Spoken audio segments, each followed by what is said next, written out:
Welcome back to another video, everyone. As you can see, I got the digger out and I'm currently sat in the graveyard of stone. It's not an actual graveyard, but it's a place where lots of stone is resting. That was dumped here previously when either they renovated the chateau or parts of the old chateau, we don't know. So I'm going to choose two pieces to create a bench just behind the fountain slash pump that I've put in, just to make a nice little area where you can just sit and, I don't know, wash your boots or something. So I'm going to choose two pieces now. There are there's either 3 or 4 of these. They're absolutely beautiful. They've got all the old moss on them, covered in ivy, and they're quite a nice shape. Let me just pull that off, give it a brush, and you'll be able to see what I mean about its shape. I mean, look at that. That is fantastic. There's a second one here. I don't know if you can see that. Second one there, but there's also a third one just there. So I'm going to take that one and this one. Only problem being, they weigh loads. I can imagine that weighs probably 200 kilos. So, I don't know, maybe trying to get them in the bucket is going to be very difficult because the bucket's quite small on the digger, so I might get a strap and do one at a time.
So I'm sat on the piece of stone. It's actually really comfortable. I haven't put it where I'm going to put it yet because I need to landscape the area behind the pump. But I'm pretty sure in that sort of orientation, with the pointy things down, they look a bit like legs. And you've got quite a nice flat surface on top that we can clean the moss off or leave it on there, doesn't really matter, as long as it's clean enough to sit on.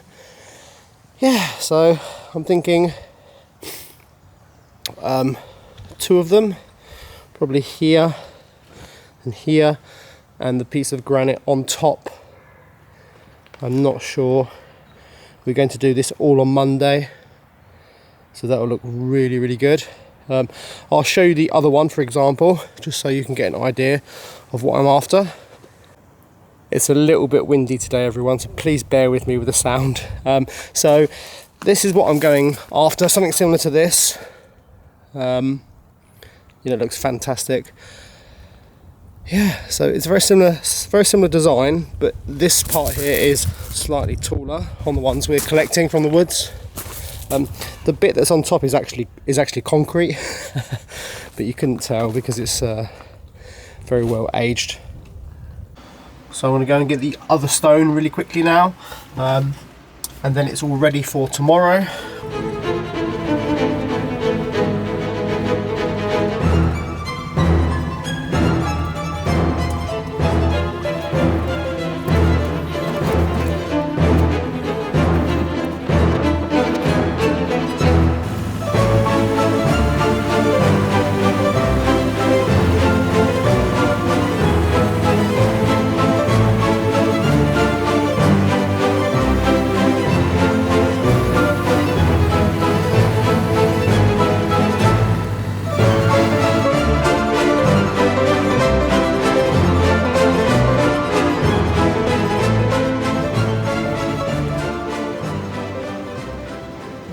So I've just quickly brought the stone in front of the chateau just to give you an idea of where it's from.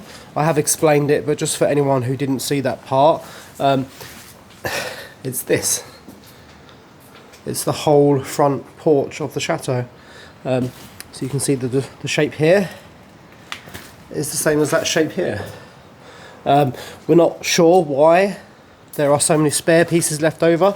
Either they had mistakes, or the architect decided to make it shorter, or originally it was going to be much taller.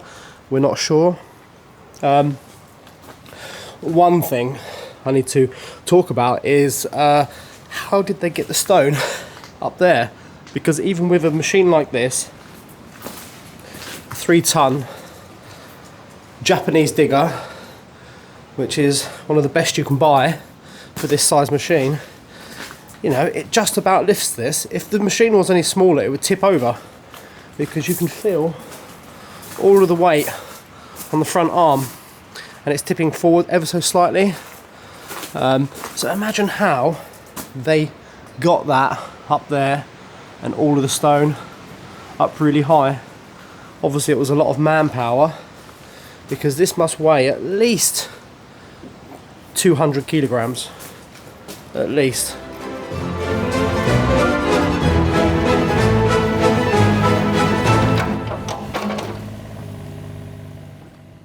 So thanks so much for watching, everyone. I know it's not that terribly interesting collecting 2 stones from the woods, but you know, it had to be done. And at least tomorrow we can continue with that and get it all done. So bright and early, I'll see you tomorrow, and thanks for watching.